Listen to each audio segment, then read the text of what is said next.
1. Dear Edmonton Oilers and Florida Panthers, A, thank you for a wonderful game like we predicted. And B, did you have to live up our prediction and give us overtime immediately? I know, right? Nah, I can't sleep Damn it. because I'm dreaming of the time I will take the full call of a hockey game. I'll tell you all about that, what I was feeling. Wes Pruitt's on the way. Chris Dietz is going to tear the house down. Yeah, that's going to be a fun hour. Hour plus, if I have something to say about it. But first, not so fast. Let's go.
Can't do it. We'll do it live. Do it live!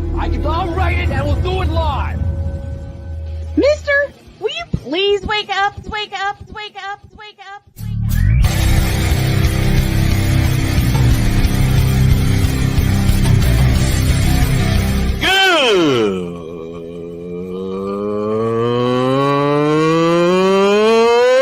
Good morning! Snowman here to all you Brock Purdy and San Francisco 49er haters. Shut up! I gotta thank you, Shane. I mean, whatever happened to the games where breaking 100 points was, I don't know, unusual?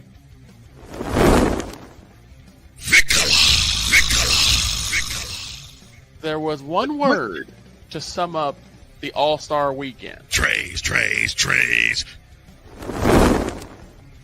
Because we take this job so serious. Splash Brothers, yes. Ray Allen, replace him with Steve Kerr.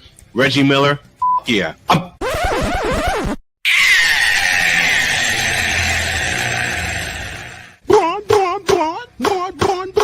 What in the all types of blue hell?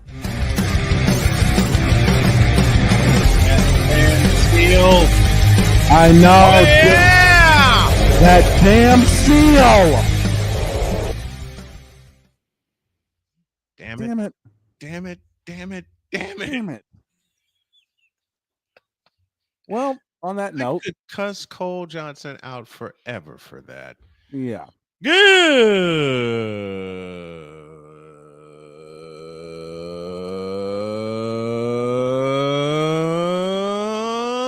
morning.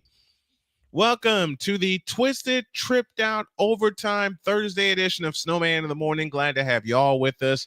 This first hour, of course, is powered by Invader Coffee. Wake up and conquer your morning with Invader Coffee. Veteran owned, air roasted, and unapologetically bold. No fillers, no BS, just strong, clean, damn good coffee. And I approve. Whether you like it black or with a twist, Invader fuels warriors, broadcasters, and everyday legends. Grab your bag at invadercoffee.com and taste the mission. And when you do, tell them Snowman sent you. Use the code Snowman and get 15% off of your purchase. Invader Coffee, fuel for the fearless. And yes, I took my wife's advice. All of my reads are in front of me. There you go. Instead of trying to do it from memory, knowing my ass is getting old.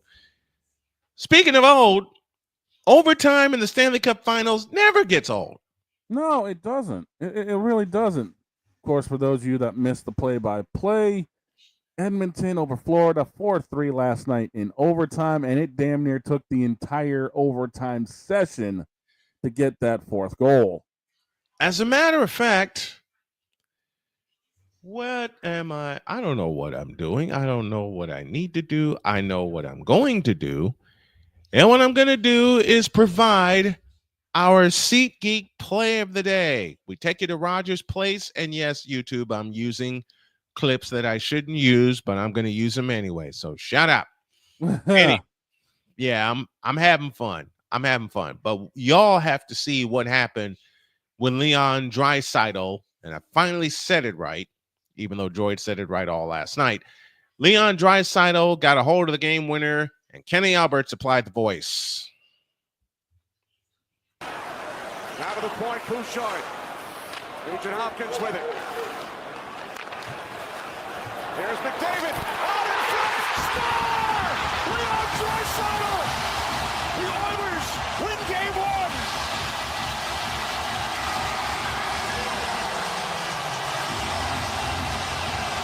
Yep. And the city of Edmonton went mad. 19,000 plus yelled their heads off last night. 31 seconds remained in the extra session. Oilers 4, Panthers 3. Oilers lead this series 1-0. Game 2 is Friday, and I expect more of the same. Droid and I will be on the call, and Droid took the lead call last night. Thank you, brother, so much for that. Had so much to get to, but it's all about Leon Draisaitl and Connor McDavid and the Edmonton Oilers. 3 wins away from something they have not won since 1990, the Stanley Cup. Yeah, Draisaitl, the first player in the last couple of years to give us the opening and closing in a Stanley Cup game. Yep, he bookended it. He started the scoring and he ended the scoring. And I'm telling you right now, if that's the way this series is going to go, we are going to be in for a damn good series. We're going to be in for a treat. Oh yeah, it keeps going. And we talked about it. Yeah, we said this series. A lot of people said this series has a potential to go the distance. Nah, we said it will go the distance. And we even said there'll probably be a few overtime games, and here we are, game 1 being proven right. Exactly. Damn near went double. This is the kind of Stanley Cup final I look forward to. Right. I looked forward to it last year. We're getting it this year. This series is going to be I wouldn't be surprised. I'll make a prediction that may be sure to go wrong, but it just might happen given these two teams and how even they are. I don't think a road team will win a game in this series. I don't think so either. I mean, the fact of the matter is that momentum will always be in home ice. You know, Joy brought up a great point last night about the Panthers' home ice advantage being wiped away with some of the games that they've had in the playoffs this year. I'm going to correct him on that, given what happened last night. I don't think home ice advantage will be a problem for either team in this series, given how hard they were hitting, how hard they were checking, the shots that were peppered on both goalies, and give Bobrovsky and Stuart Skinner all kinds of credit with some of the saves mind you, backwards saves they made last night. Okay, mind you, 2 things. One, Florida was up in this game 3-1. They were up by 2 goals early in the second period, 3-1, and they barely put a shot on goal. Yeah, they were outshot at the time. They took a 3-1 lead. They were outshot 17-6, and yet again they were up. They were up 3-1, and somehow Edmonton found the way to get back in it to force OT, and then as we saw, Draisaitl puts it home to finish it. The ghost of Gretzky. I swear to God, it's the ghost of Gretzky, the ghost of Grant Fuhrer. I need an answer. You know what? This series, which we all suspect is going to go the distance. Yeah. And home team holding serve every time. Wouldn't surprise us. I want you to rewind back to 1987. The Edmonton Oilers and the Philadelphia Flyers. Same thing happened. That kind of classic series. Yeah, same thing happened. Same thing. No one won a road game in that series. The first team to win a road game in this series wins the title. The first team to win a road game in this series wins the cup. Yeah. And we're going to be there for all of it. AB Media coming to us from Indianapolis, Indiana. And speaking of which, we got something special tonight. A Pizzle joining us from Florida. Thank you very much. Fins up, baby. Fins up, baby. And I've been tinkering around with the set again. Now, why for you do that? Because I want to show some things. I should have it complete tomorrow. Oh, boy. But speaking of finals, the NBA World Championship begins to be decided tonight. And it's the Oklahoma City Thunder, the best team all season long, and the most surprising wild card team, a team that I called could be in the finals this year. They're there. The Pacers. The Indiana Pacers. Now, the biggest thing is who's going to be the Pacer wild card to actually help them win the championship? Aaron Nesmith. Really? Aaron Nesmith. And I will tell you one game. I'll use one game to show how much of a wild card he can be. He's a wild card in all good ways anyway for this team. Mm-hmm. Look back to game 1 of the Eastern Conference Finals. Right.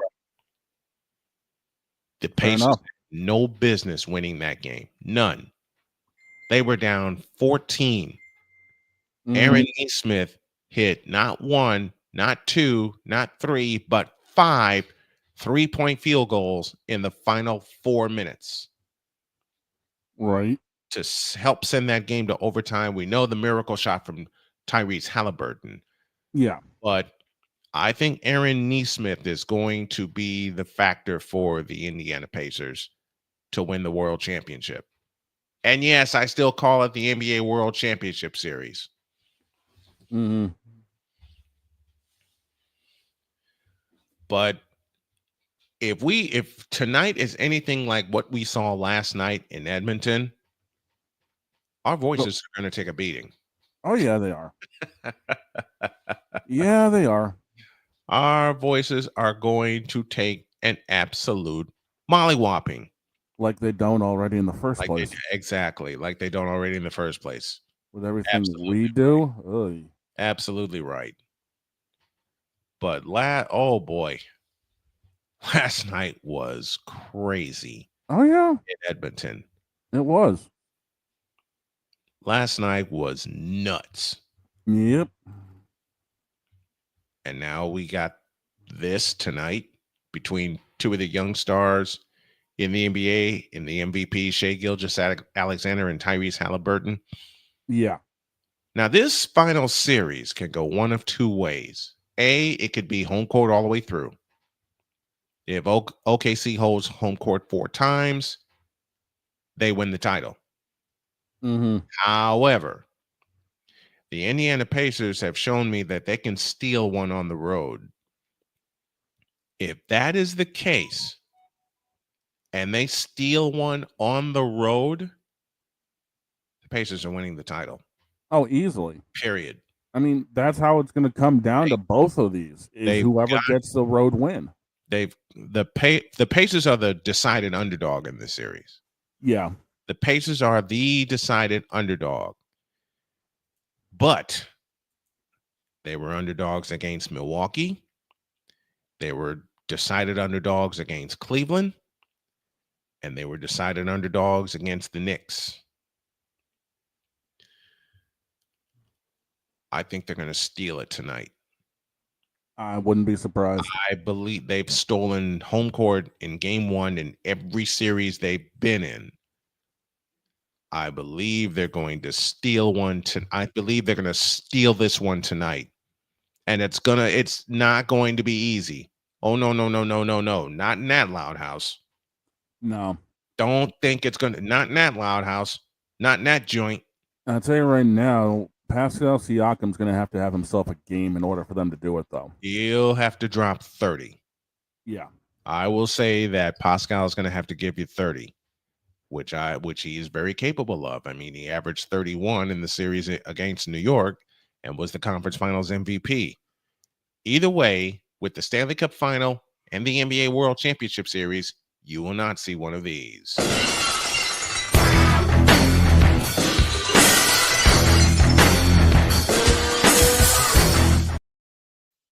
You will not see that. Nope. Not with these two series. And we are going to cover alternative play-by-play wise every single game of the final series, no matter how far they go. Mm-hmm. And I'm jumping through the roof excited about it. Oh, I can't say I blame you. I'm jumping through the roof excited about these two series. Now, someone asked me yesterday, what was my official call in the Stanley Cup final? My official call is Edmonton in 7. Yeah, I can see My that. official call is the Oilers, and it goes the distance, and there will not be a blowout in that series. No. There will not be a blowout in that series at all. I don't see it happening. My official call for the NBA World Championship, I went back and forth with this all night. It's one of those, how many times did it land on its side situations? Every damn time. Do you have to ask me that question? All right, folks, here it is. Here is my BetUS.com prediction for the NBA World Championship. Indiana in 6 games. Ooh, we're ending early. I am doing this simply. I'm not looking at numbers. I'm not looking at the players involved. I am doing this purely on a gut feeling. I'm doing this purely on a gut feeling. Because every time in every series that we've talked about on the air and off the air, I've always said, A, the Pacers are the wild card. Here they are playing for the World Championship. B, they have to steal one on the road. I've said it every series. They stole one in Milwaukee. They stole 3 of them in Cleveland. They stole 3 of them in Cleveland. No, check that. They stole 2 of them in Cleveland because they won their 2 on home court. And they stole 2 in New York. I see it. I'm making the call right now. It wouldn't surprise me. If I'm wrong, I will happily get in front of this microphone and admit that I'm wrong. I've had to do it many times over 30 years, but I got the Pacers winning in 6 games. Like I said, it wouldn't surprise me. Would it surprise me if it went the distance? No, not a chance. It would not surprise me at all if it went the distance. But my official BetUS.com prediction is the Indiana Pacers will win the title, and it will take 6 games. Though I wouldn't be surprised if it went the distance. Right. I say Indiana in 6. Mm-hmm. Again, that really wouldn't surprise me. I mean, well, what's your call? I'm leaning the same way, but it's got to be. I think it's going to be a difference of bench play for me when it comes down to both. When it comes down to these two teams, Indiana has had the dynamite. Exactly. Indiana's bench play has been dynamite. The Thunder have been relying way too much on their primary. Mm-hmm. Their bench is rested, granted, but that's because they haven't been used much. Right. Indiana's bench is coming in. Yeah, Indiana's bench is coming in with a flow. And here's another wild card for me. Rick Carlisle. He's been there. He's done that already. He won a title with the Dallas Mavericks in 2011. And plus, remember the experience he got all those years ago playing for Casey Jones and the Boston Celtics. Exactly. Again, I wouldn't be surprised. Experience pays off, and I think it'll pay off here. So we're both in agreement. Pizzle agrees. Pacers in 6. Yep. That's our official call. What's your call? Make your call for the NBA World Championship Series tonight, and all of our official predictions are brought to you by BetUS.com. BetUS.com, where the game begins. Let's take a break. When we come back, we're done with the preliminaries. We're going to dive into the world of college football, which means Texas and Ohio State is going to get a big warm-up. But there's an issue. a big issue that was an elephant in the room several years ago that our guest talked about, and it's now coming into full fruition. All of that and more next.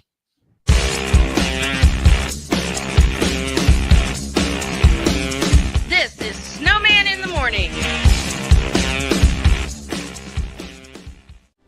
Are you ready to upgrade your coffee game?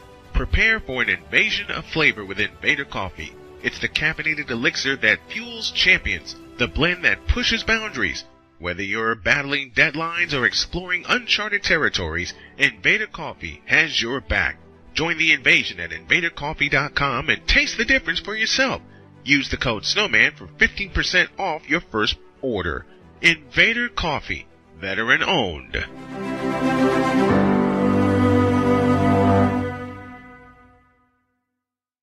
Join the transporter to Hades. Your butt and gut becomes one. Join the reformer of hooker whores. This is my daughter, Placenta Booty Johnson. Join the bronze claw. Whenever you are in distress, take off your baseball cap and throw it in the air. Join your very own superhero of broadcasting, Chris Bass. So whatever color crayon they get, they palm it and do 2 circles, and that translates to I can beat up black people. As she takes you through the week's paces in Baseline. Live every Saturday at 8 a.m. Eastern, 7 a.m. Central, Pacific time zone people, just stay asleep when this is on live and just catch the recording. Oh, I'm sorry. Exclusively on the Chris Bass YouTube channel.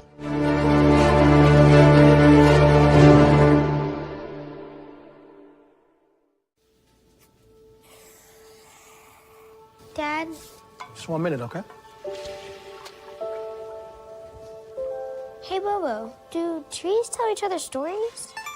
I'm sorry. I'm afraid I don't know that. Hey, why don't we go find out?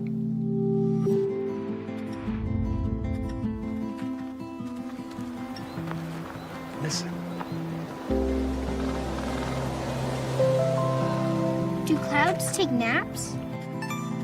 I couldn't tell you.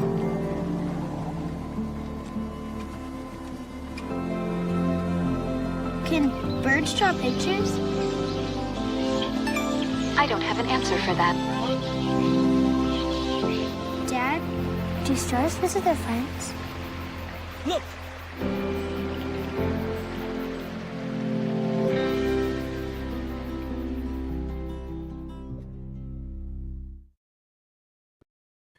Speaking of discovering things, welcome back to Snowman in the Morning. Yes, I know we're back early.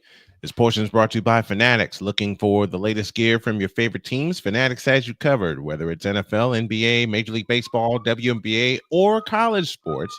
You'll find jerseys, hats, and exclusive drops all in one place. Rep your squad like a pro and turn your fan game to the next level. Visit Fanatics today and gear up. Use the code SNOWMAN for a discount. Speaking of college sports, let's bring college football expert onto the show. The guy in charge of 4-Star Sports Media and one of our good friends. Please help me welcome Mr. Wes Pruett. Wes, how are you, man? Yep. I hear an alarm. That would be the meat wagons going by, but he's muted. Thank you very much for having me back on, Snowman. It's always a good time to come on and talk sports with you guys. Okay. The college football schedule has been released. There's some crazy games already. And the first one that I'm going to do play-by-play for is in the Horseshoe. Texas, Ohio State. Are they going to give us another classic like they did down in Dallas in January? I mean, all signs point to the answer being yes in a simple form. But when you speak of those two teams, it's funny that those two conferences are in a tug of war for who has the most power in college football. If you've listened to us at 4-Star Sports Media, pretty sure we've talked about it on your show too. I've been calling them the Power Two for the last 2-3 years now. At least if you follow the 3 money.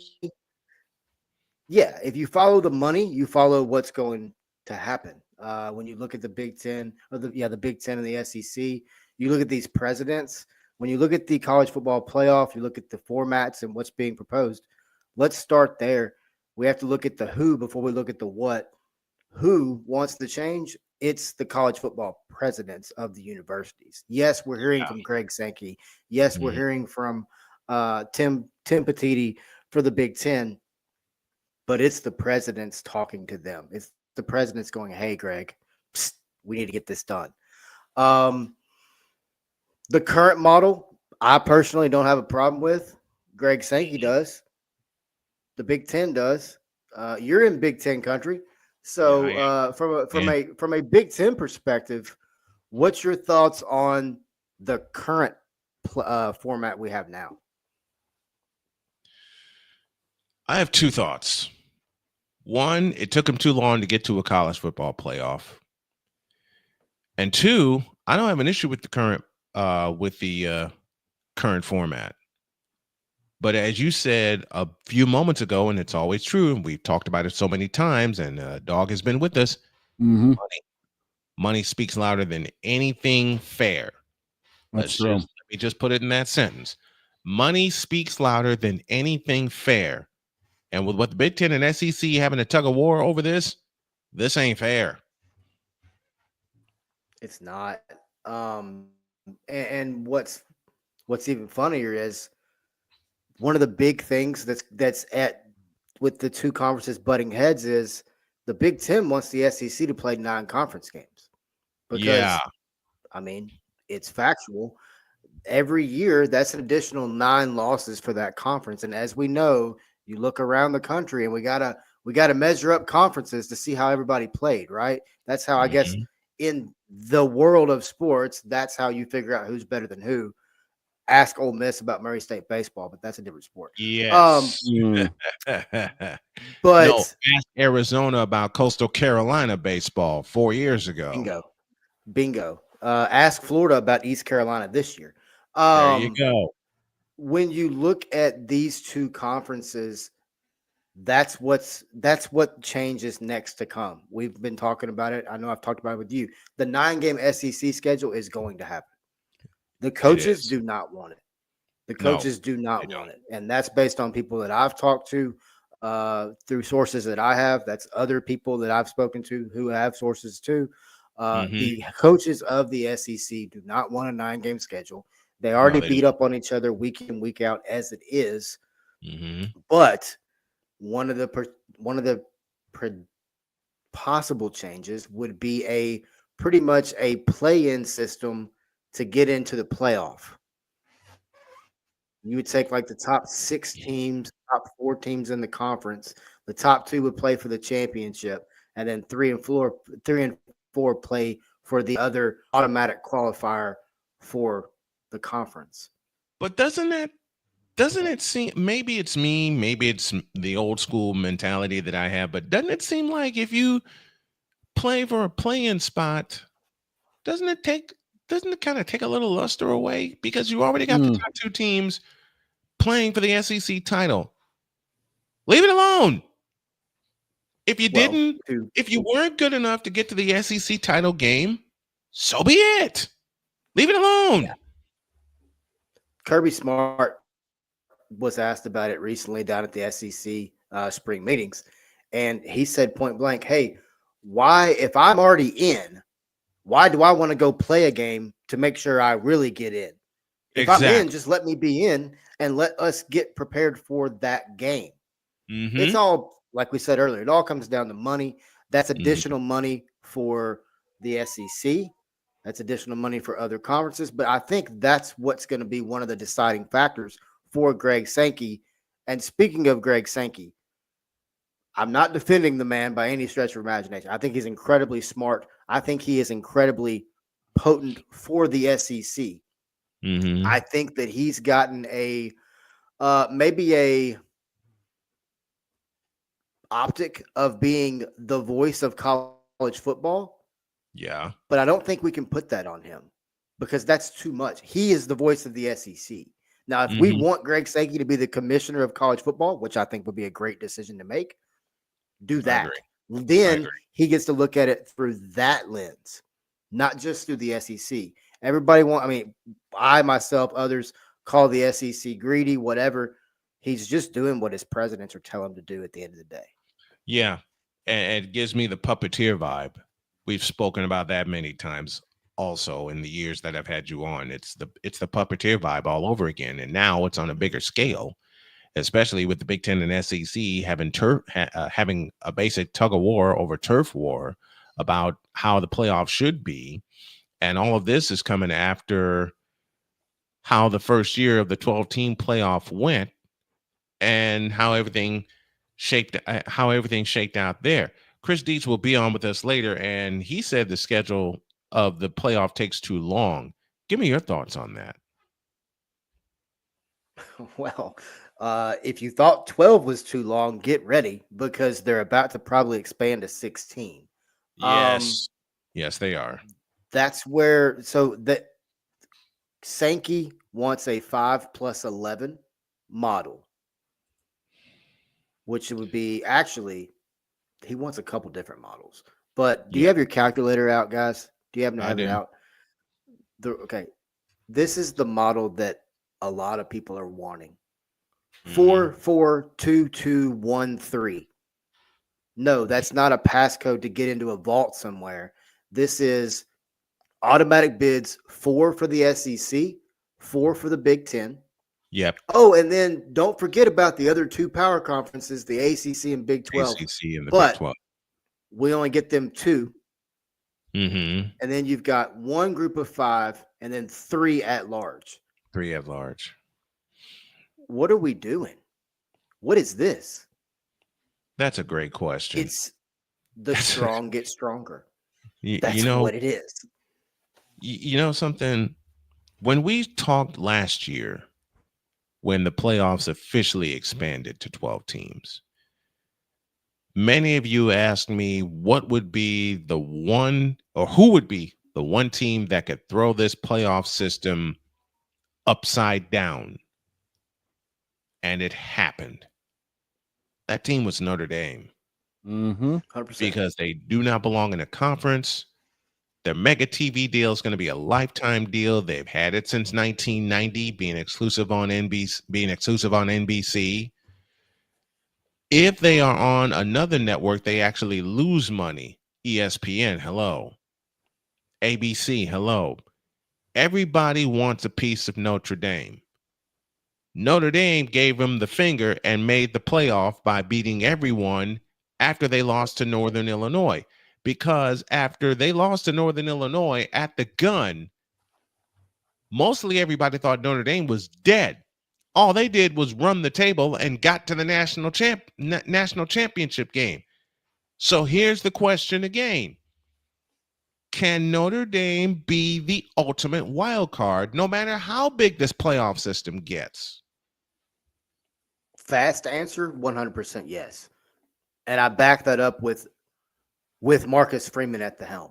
When you've got Marcus Freeman at the helm of a football team, you look at him from his days at Cincinnati, you look at him prior to that.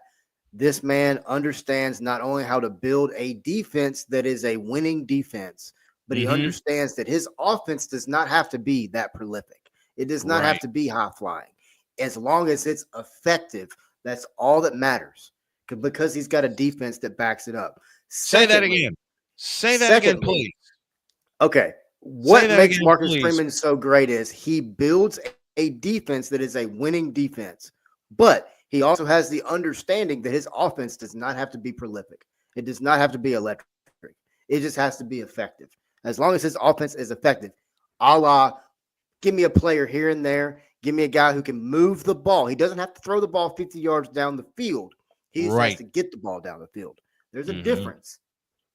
But what makes Marcus Freeman even more special as a head coach? He understands Beamer ball. He understands the importance of special teams. You have to have a solid kicker with not only accuracy, but yardage. You have to have a punter with incredible accuracy plus a leg.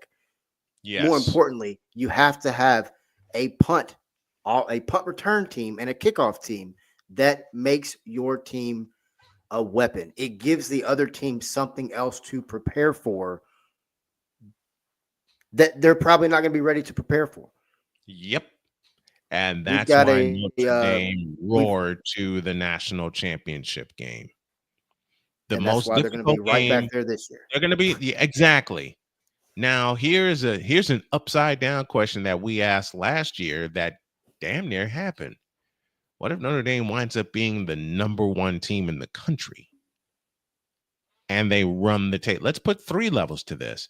They're the number 1 team in the country. They run the table. They don't play in a conference championship game. It comes down to our buddy Dietz's formula. Even with all that being said and done, damn near done, they can do no worse than a number 5 seed. And it's not fair. Yeah. We've got a good friend of the show, a good buddy of mine from Memphis, former Notre Dame Fighting Irish, Matt Shelton, former tight end for Notre Dame. I know Matt personally. I've got Matt's book. If you knew Matt's personal story, a lot of people would have a lot more respect for him. He's got a book out there that's incredibly. It's called Against All Odds. This is not a plug for Matt. I promise you. It's just a great book. But to your point right there, we talked to Matt right after the Northern Illinois game. We talked to Matt again before the playoff. Right. Matt brought it up. If this team that handcuffed, the NCAA will be handcuffed. More importantly, the college football playoff, which is separate from the NCAA. We can't forget that. It's separate from the NCAA, which means they're not going to give away a national championship, folks. Right. But that is when they are handcuffed and they have to put Notre Dame in that slot, no matter how good the SEC or the Big Ten is. Notre Dame's got to get the number 1 overall seed if they go undefeated, beat everybody in front of them. They're handcuffed. Yeah, like and that's the thing we talked about last season, especially when Notre Dame really started going on the run, is how would the Gray Wigs in the NCAA handle this? And damned if they didn't know what they were going to be able to do. They really didn't. Look, yes, we came up with the name Gray Wigs. Yes, feel free to use that. They were getting gray. Wes, they were getting grayer and grayer by the week. Every time They were shaking. I did 3 Notre Dame games this past season, beginning with the game they played in the Meadowlands against Navy, which we knew was going to be a blowout. Yep. But a lot of people thought, hey, Navy can hang with Notre Dame. Yeah, then the first drive happened, and it was adios pelota after that.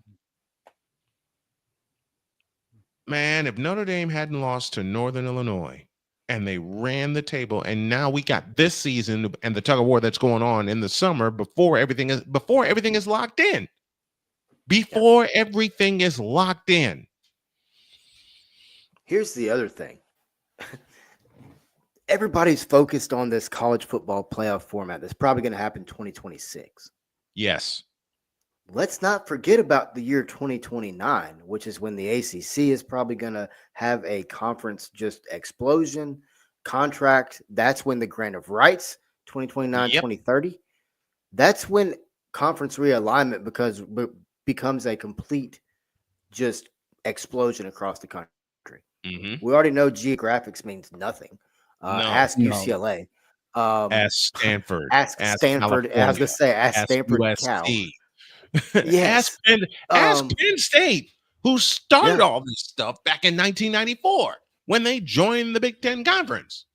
Yeah, they did. That's a good point. I didn't even think about that. They did kind of branch off a little bit. Daggum. I mean, they had a Notre Dame deal with CBS. They had a Notre Dame type deal with CBS. I'm talking about Penn State back in the 80s. They had a Notre Dame type deal with CBS. They were fine. Yep. They were bringing in all sorts of money. And plus, they were independent. Yeah. They didn't like being independent anymore. So they invaded the Big Ten. 1994, they were fine. They made the Rose Bowl. They did what they were supposed to. They made the Rose Bowl. You know what messed up Penn State forever and ever and ever? And many people are not going to agree with this, but you got to think about it. 1995 messed up Penn State for good. Why? Because of one game in Evanston, Illinois, when they played the surprising Northwestern Wildcats. That and Northwestern beat them 21-10. Go back to that game, and yes, they've had all kinds of peaks since then. But when you want to talk about where the money flows, go back to that game in November of 1995, because for the next 3 games, it cratered. Has it been back since then? Of course. But if you want to point to one game where they got a rude awakening in the Big Ten, wanting to get a big piece of the pie in terms of the money, you go back to that game right there in 1995. Interesting that you mentioned the word crater, hurdles, barriers. We talk about how the strong get stronger. The other thing is this: the strong continue to keep their foot on the quote group of 5 teams. And yes, for those listening, I'm using air quotes. The group of 5 teams across the country, because their goal remains the same. We got to go freaking undefeated. Plus, we have to have at least one marquee matchup on our schedule and most likely be on the road. Oh, and then we got to go win the game convincingly. That's where points on. You got to put the that's where points on. Oh, you got to, but that's where what you and I've talked about, it's getting ready to happen. You're getting ready to have a group of 5 national champion. You're getting ready to have a Power 5 national champion. And the Power 5 is going to say, oh, our national champion means more than yours does. That's fine, because the SEC right now feels like every win in conference means 2. And it means it's more powerful than any conference win in the country. Doesn't matter who they are playing against. Because, you know, when Alabama loses to Vanderbilt, it's, oh, well, you know, they were overlooking them. Yep. There's always excuses there. I don't really hear those excuses from the Big Ten. Oh, that's right. The Big Ten plays 9 conference games. They don't have time to make those excuses. They have to get ready for another game. Exactly. Great point. Ryan McCarthy with us from Saratoga, New York, says, good day, Snow Crew. Penn State would have joined the Big East, which was logical to me, but because their basketball team was pure garbage, they jumped to the Big Ten instead. Great point. See, this is why I love doing this show, because the fans that get involved and are interactive with us bring some great points that we haven't had a chance to see. Wes Pruett from 4-Star Sports Media with us. A couple more points to touch on. Man, is it me, or does this college football season shape up to be even weirder than it was last year? Oh, probably times 50. I love you look at, you look at all the question marks around the country. Yep. Okay, I'm going to mention a name that's a hot name, and Colorado is very intriguing this year. There's a lot of questions there, both from a coaching perspective and from a player perspective. Last time I was on, we talked about Memphis. I think when you look at Memphis' schedule, it shapes up. They could be a group of 5 team that could make some noise. You got to be Arkansas. You got to do some other things, but very, very a lot of questions at quarterback there. Florida State, another one. You look at Florida State. I think they're only a 12-point underdog right now to Alabama week 1, which completely just bamboozles me. That makes 0 sense. Yes, Thomas Castellanos is there. Yes, Hugh Freeze is there. We have no clue if Hugh and Mike are going to be able to coexist. Right. But then you've got, Miami. Is Mario Cristobal going to screw up at least another play calling game this year and cost them a game? And how many of those have across the country? Exactly. How many of those have we seen during the Cristobal era at Miami? But then you go back to Oregon. It's like it tracked all the way to where he is now. It's wild.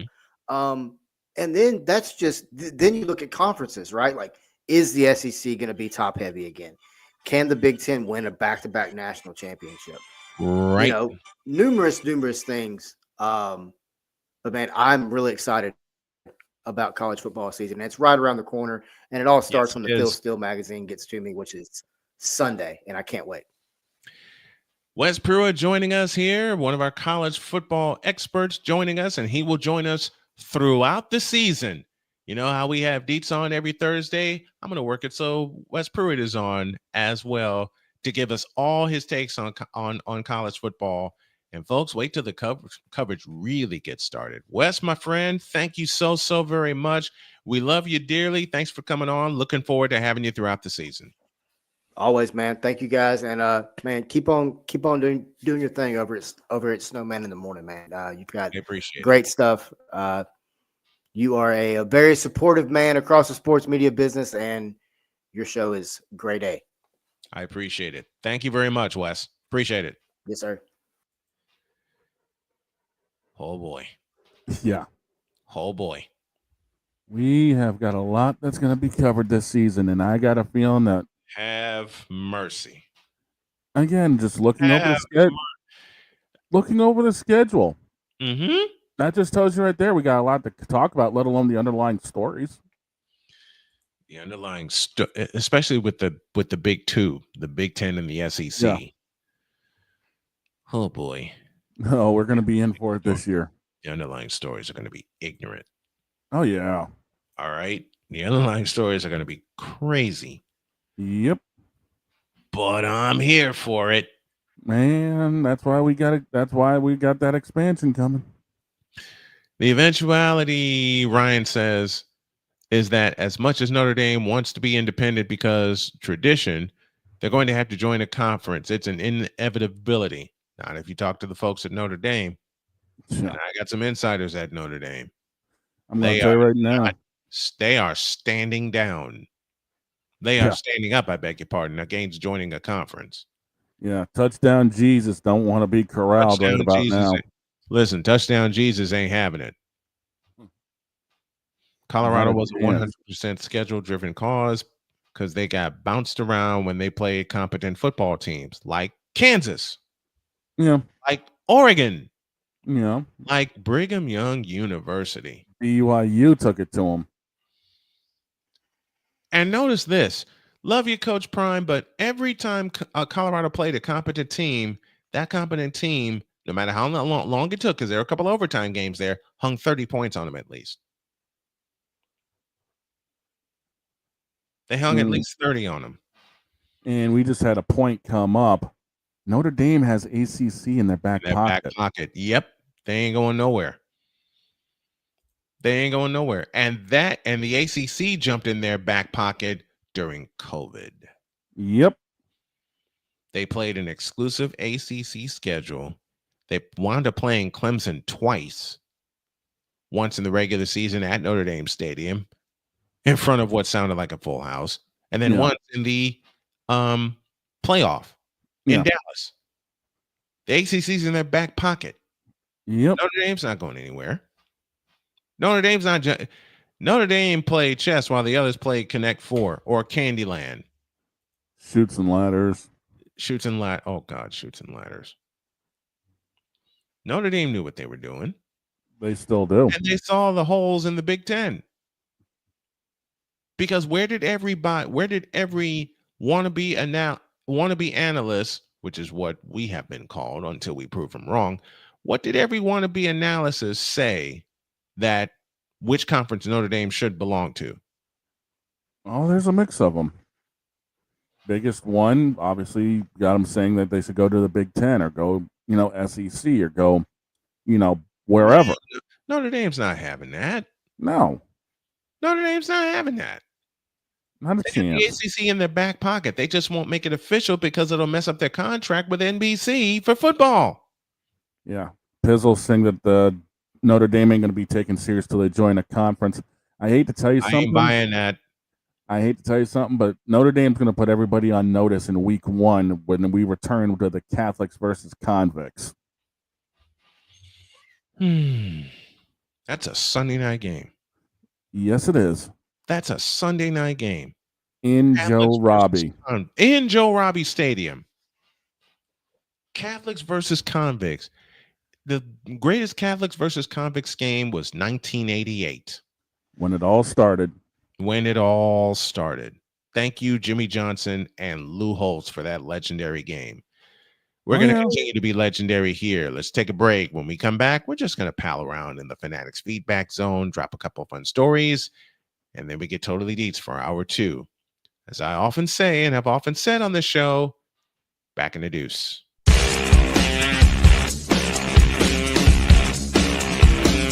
This is Snowman in the Morning.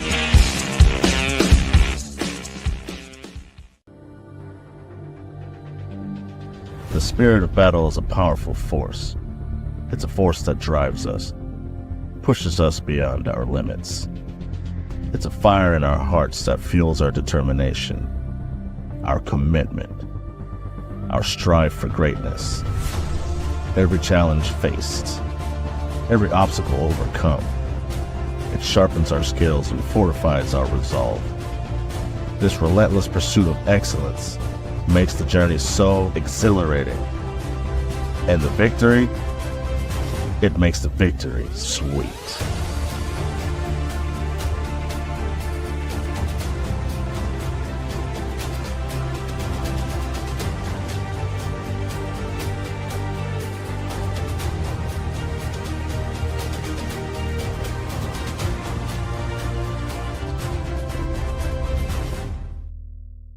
Join the transporter to Hades. Your butt and gut becomes one.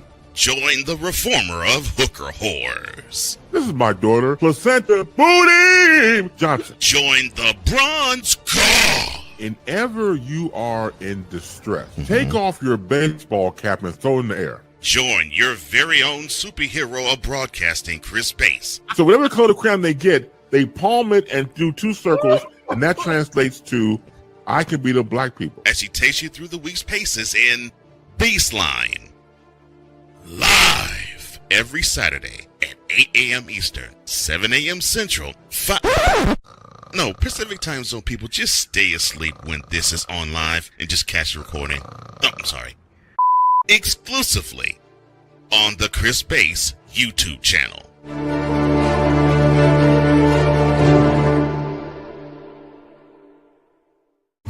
Here's an important message from the Diabetes Solution Center. Do you like pricking your fingers to test your blood sugar levels? No one does, but it's important to maintain your health. And now, by wearing a small remote device called a continuous glucose monitor, or CGM, you don't need to prick your fingers anymore. It's easy to use and helps you make more accurate diabetes treatment decisions. If you are testing your blood sugar 3 or more times daily, injecting insulin, or using an insulin pump, call the Diabetes Solution Center right now. And if you have Medicare or most major insurance coverage, you may be able to get a new CGM at little to no out-of-pocket cost. Shipping is free, and we'll even bill your insurance company for you. If you are testing your blood sugar 3 or more times daily, injecting insulin, or using an insulin pump, call the Diabetes Solution Center right now to learn how to end the painful finger sticks and get your own continuous glucose monitor, or CGM, at little to no out-of-pocket cost. Weather, driving can become downright dangerous. What's your emergency, please? Trust Battle Vision Storm, the revolutionary glare reduction glasses that turn your sight bright during bad weather at night or during the day. Watch your ordinary vision become extraordinary. Battle Vision Storm uses light optimizing lenses that block blue rays so you see clearly in heavy rain at night or blinding snow during the day.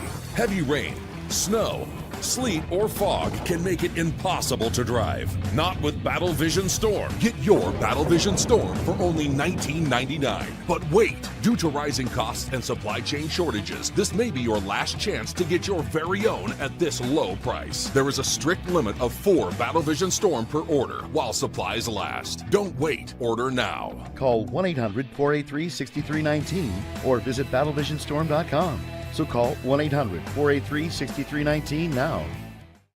Mister, how do you operate this Twitter thing or this Instagram thing or whatever the heck? You're supposed to know all this stuff. Anyway, welcome back to the show. Bruce Marmy is with us in the chat, and he says, golly, did the Mets wake up last night? They look like 2024 Mets. I think I am starting to believe that might not end well. In other words, Mets, I think Bruce Marmy is saying this to you. Got me up. I think so. Or they could be saying, "You fool!" Or they actually, honestly, could be saying more like this. Why the you lying? Why you always lying? Oh my gosh. Stop lying. Yeah. I was laughing during the was winding down during the break and was doing good, and then I saw and lost it.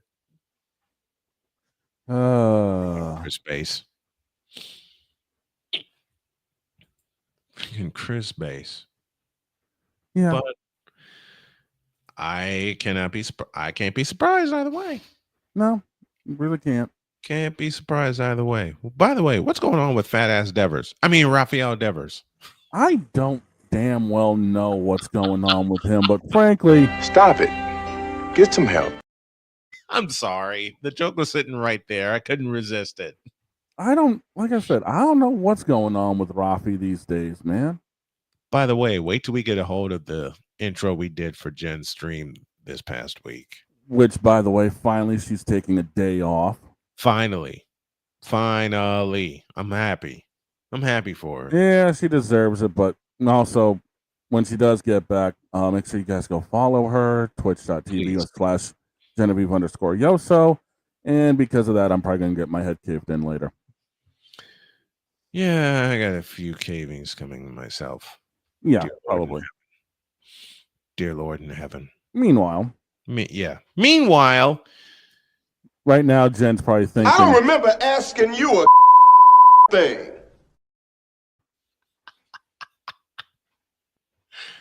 No. Meanwhile, Jen's thinking, We gotta pause that.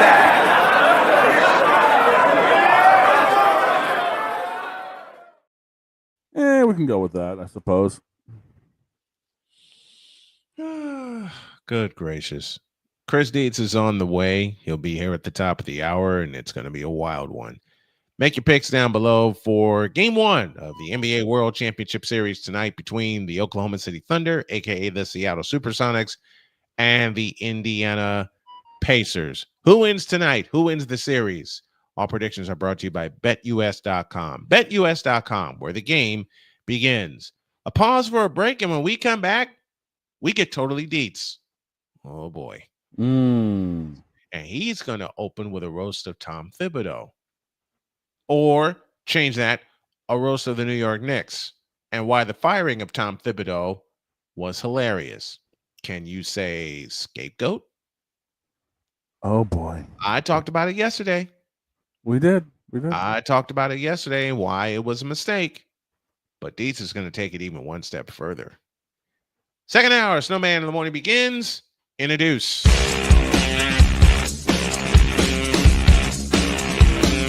This is Snowman in the Morning.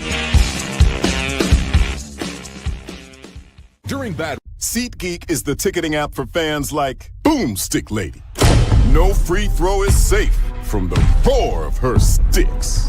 SeatGeek helps her find a seat in the direct eye line of the shooter so she can sit where her boomsticks make the biggest boom. Everybody okay? SeatGeek handles the tickets to sports, concerts, and more, so fans can fan. I think I finally found. Hey, how you doing? Hey, Mason. Hey, Mason. Got a new house. It's looking pretty cool so far. A place that I call home.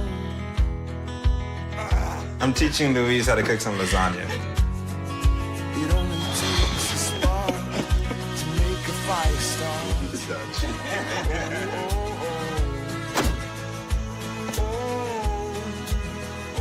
Thank you. Study, please.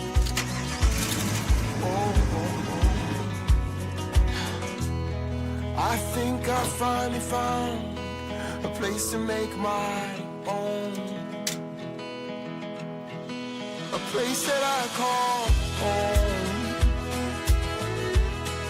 This place that I call home. My mother was always very familiar with her neighborhood, but one day she stopped at the stop sign for much longer than usual. And she didn't know whether she should go forward or turn, and she wasn't even really sure where she was at. It was very unsettling for her. I felt so much better after my son told me, Mom, I don't want you to worry or be afraid. I'll be there for you, and we'll figure it out.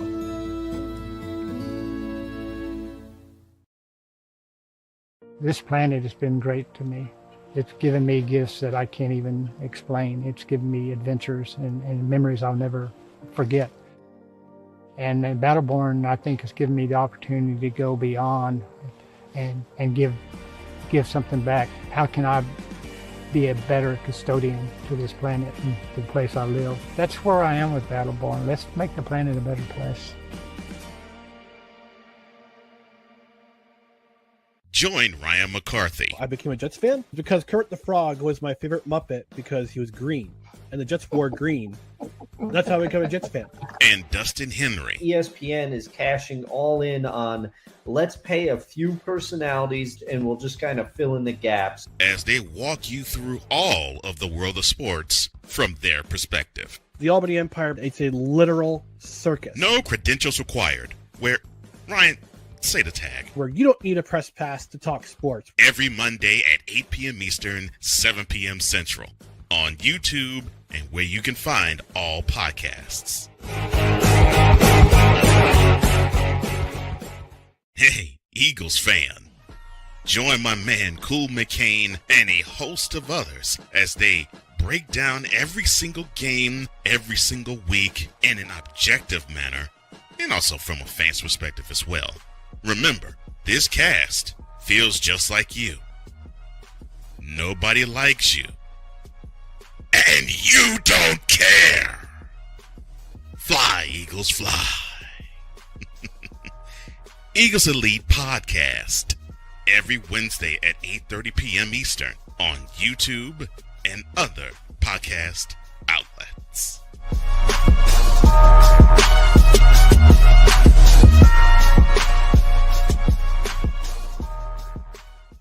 Mister?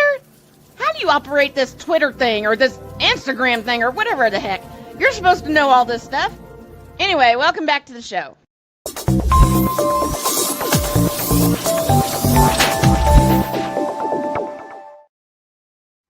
Hour 2 of Snowman in the Morning is presented by Wanna Parlay, the world's richest parlay.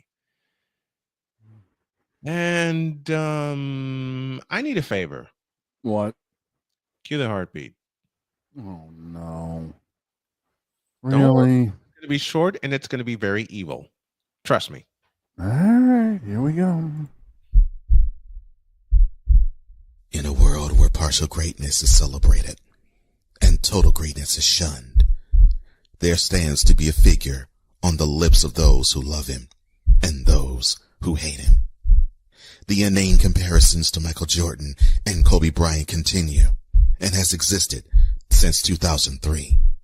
There is no end in sight, for the battle between those who unconditionally love and unconditionally hate him wages on. These are their stories. Welcome to the Bronzexual Confessions.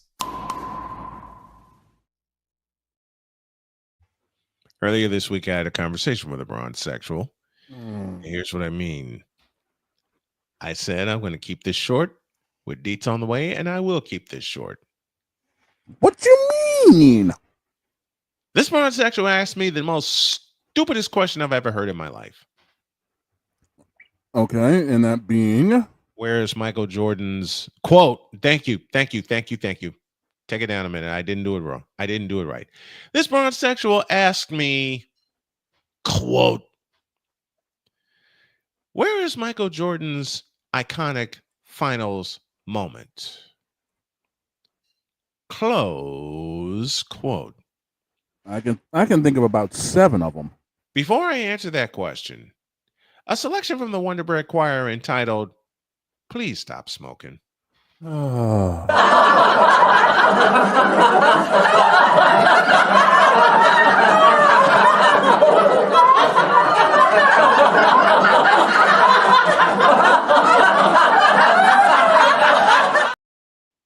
Okay, you brown sexual idiot.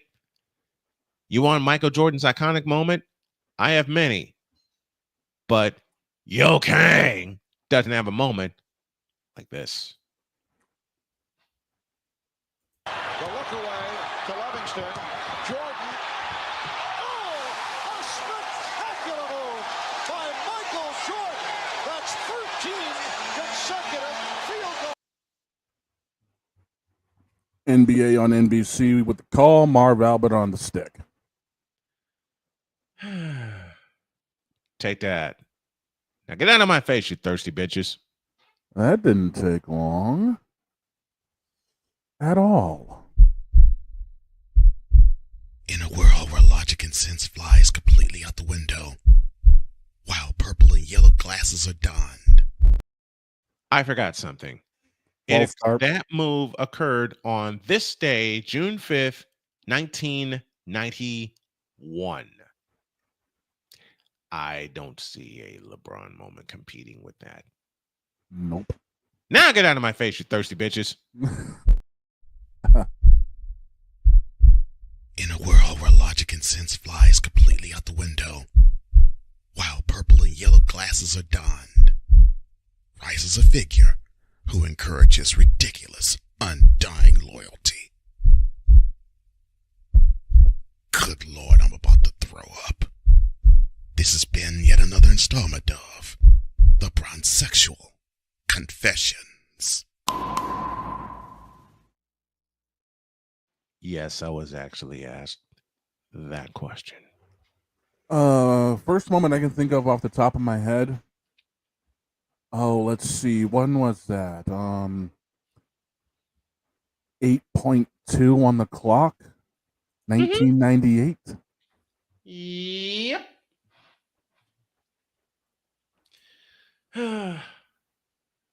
Oy. And he held the pose.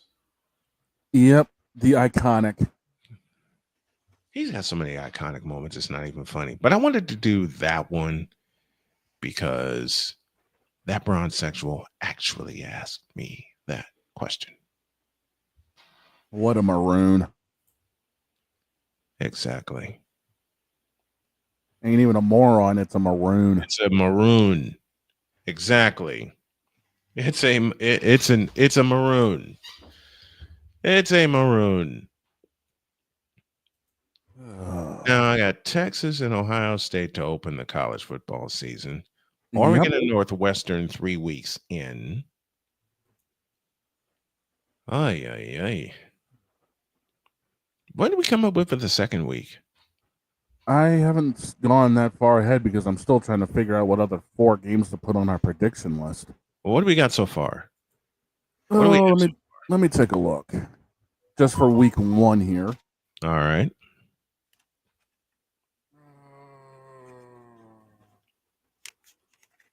Where did that page go? There we go. We opened it up week 1.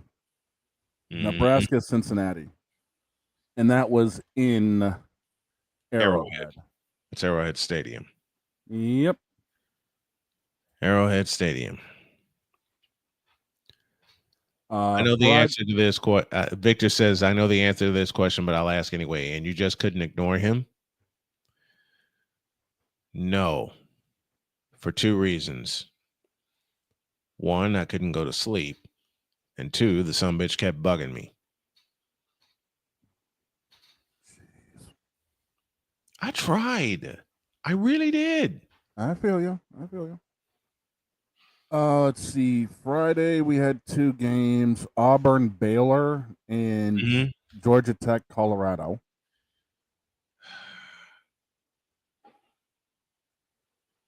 Auburn. Saturday. No, Georgia Tech. I smell upset. Dear Colorado, you going down. Funny thing is, that's what Vegas is thinking because they got Georgia Tech on laying 3.5. It's going to be more than that. Yeah, I said it. It's going to be more than that. Saturday, again, the only game I've got, and like I said, I got to find about 4 more, was Texas, Ohio State, and OSU's laying 3. That's a noon game, isn't it? Yes, sir. Texas, Ohio State. Yes, sir. On Fox. I'm going to be busy. Jesus, I'm going to be busy. Sunday was Notre Dame, Miami. Got that. Which ones did you put a star next to? Texas, Ohio State, and Notre Dame, Miami. Leave them there.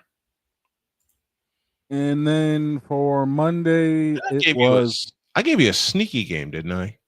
Yeah, for Monday. Okay. Remind me. TCU, North Carolina. That's right. Coach Belichick's debut. And that one was even odds. I might smell upset in that game. Yeah, it wouldn't surprise me. I might smell upset in that game. Now, here's the thing. We were talking about Notre Dame possibly running the table. What would happen? Mm-hmm. What would happen if North Carolina ran the table?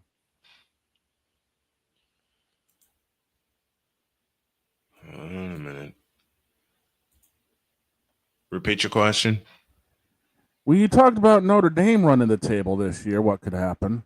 Mm-hmm. What could happen if North Carolina ran the table? Oh, yeah. And I got an even more twisted question than that, since it is a Twisted Thursday. Being? What happened if they both ran the table? Oh. And again, we both say to that. Oh. And those gray wigs up in NCAA land are going to be shaking. Bishop Bullwinkle, my question is simple. Do you wish? No, change that. Do you think the Gray Wigs will be happy if we get a Tar Heels Fighting Irish national championship game? Hell no. To the no, no, no. Hell to the no. Hell to the no. To the no, no, no. That's what I thought. Does anybody actually have this on their bingo card? North Carolina. Oh, no. Now another thought just crossed my head. What if we have a Mac Brown national championship? Mm-hmm. Texas, North Carolina.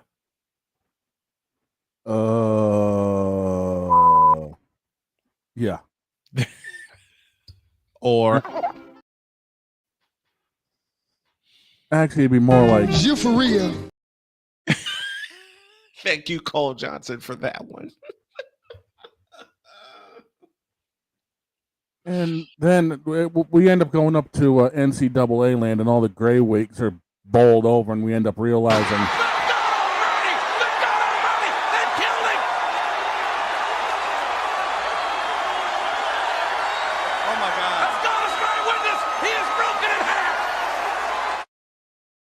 Yep, he is broken in half. And then at the end of the day, everybody just flat out says,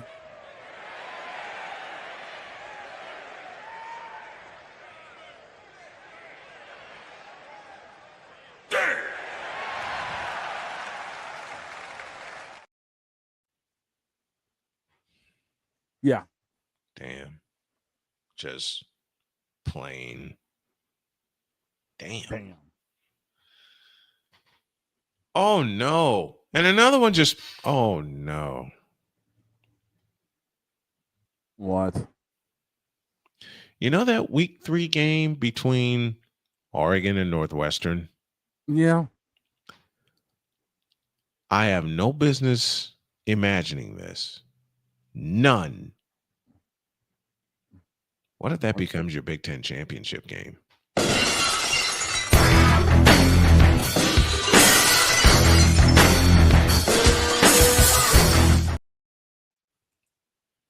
Twas a thought.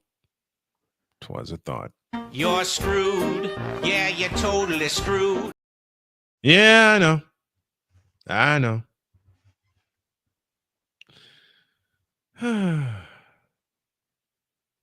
This edition of Wild Championships is brought to you by Slam Hard Barbecue. So I realized that I think, even though it's not advertised, right, there has to be a place for stupid people. We don't know because we're not stupid, so we don't know anything about it. It's like a secret club society. Oh my gosh. So I come to the conclusion that he graduated from SU, stupid university. Yeah, all the stupid ass letters that go along with graduating, high honors of being stupid. I can't do no more, man. Vámonos, dominos, vámonos. Stupid university, where everyone graduates magna cum stupid.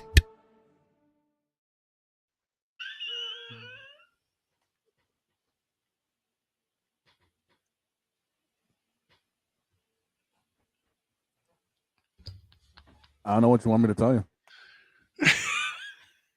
Do it again. So I realized that I think, even though it's not advertised, right, there has to be a place for stupid people. We don't know because we're not stupid, so we don't know anything about it. It's like a secret club society. Oh my gosh. So I come to the conclusion that he graduated from SU, stupid university. Yeah, all the stupid ass letters that go along with graduating, high honors of being stupid. I can't do no more, man. Vámonos, dominos, vámonos. Stupid university, where everyone graduates magna cum stupid. What are some more messed up matchups that could be national championship matchups? Since A, the season hasn't started yet, and B, the field is wide open. Post them in the chat and get interactive with us. Let's take a break. When we come back, more Twisted Thursday national championship matchups. Oh, Lord. And I have a few in my mind already. No. No! Back in the deuce.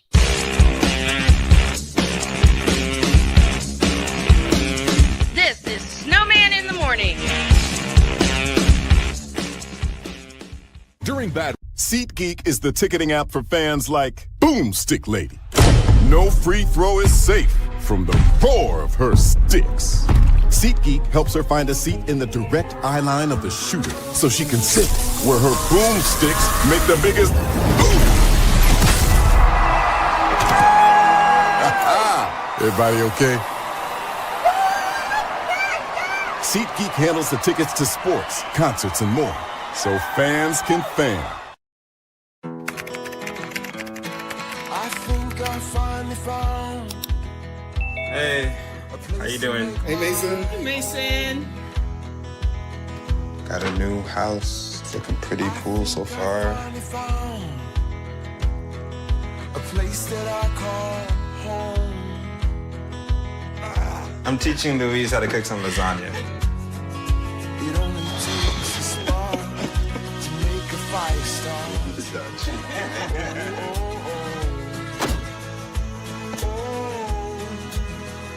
Thank you. Study, please.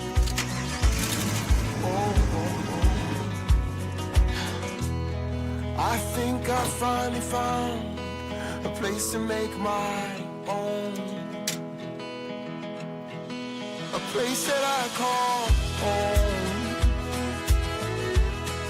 This place that I call home. My mother was always very familiar with her neighborhood, but one day she stopped at the stop sign for much longer than usual.